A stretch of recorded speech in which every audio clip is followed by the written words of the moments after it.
Ngunit kapag mananalangin ka, pumasok ka sa iyong silid at isara mo ang pinto.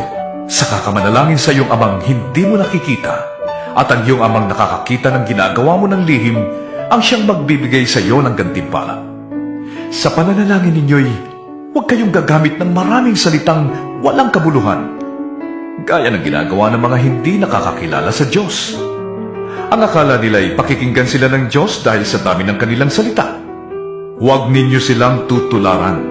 Alam na ng inyong Ama ang inyong kailangan bago pa ninyo ito hingin sa Kanya. Ganito kayo mananalangin: Ama namin nasa langit, sambahin nawa ang pangalan mo. Naway maghari ka sa amin.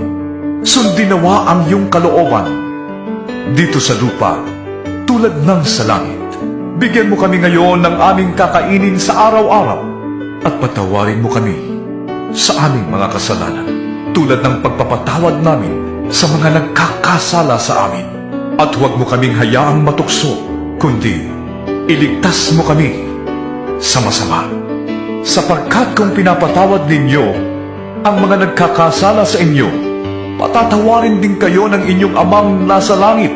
Ngunit kung hindi ninyo pinapatawad ang mga nagkakasala sa inyo, hindi rin kayo patatawarin ng inyong Ama.